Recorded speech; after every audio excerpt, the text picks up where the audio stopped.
Hello, nice to be here.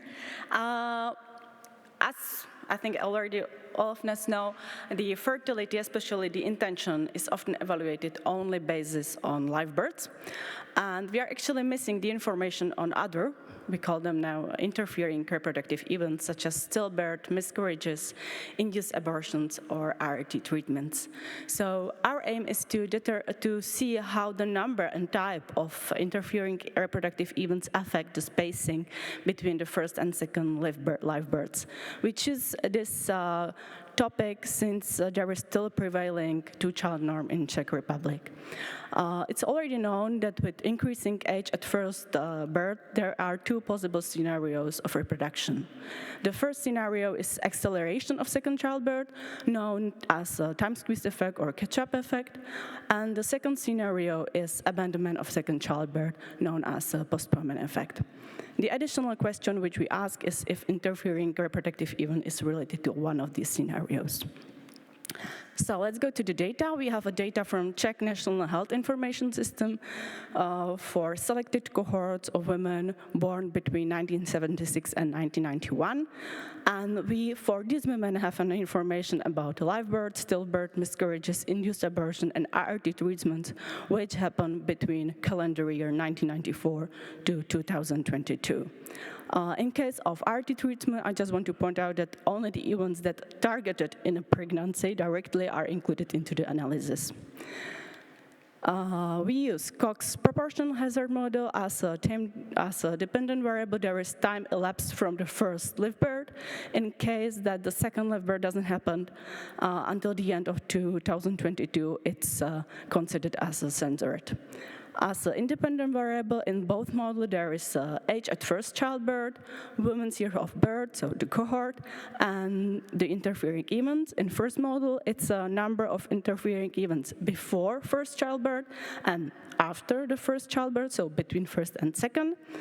And in the second model, there is type of interfering events, and it's only for these women who has 0 or 1 interfering events before and after. So in this case, it's going to be like 2 interfering events. So let's go to the results. This is results of hazard ratio for women with at least 1 child. So also women without the second child and with the second child. There is a clear declining hazard ratio of second child after the age of 28. So it means longer spacing of second childbirth. There is shorter spacing of the first and second child among younger cohorts. And up to 3 events before first childbirth, it leads to the longer spacing of the second child. As expected, events between the first and second child prolonged spacing. We also made this analysis for women who already has 2 children. And it's clear that there is increasing hazard ratio of second child after the age of 23, so shorter spacing. And this is nicely illustration of the scenarios, since here we can see catch-up effect itself, the shortening of spacing with age. And in relation to the hazard ratio of women with 2 children, the women with 1 child has obviously lower hazard ratio, so it's the postponement effect. For younger cohorts, there you can see for younger cohorts this high hazard ratio. It's mostly driven by the fact that these women are relatively young at the time of evaluation.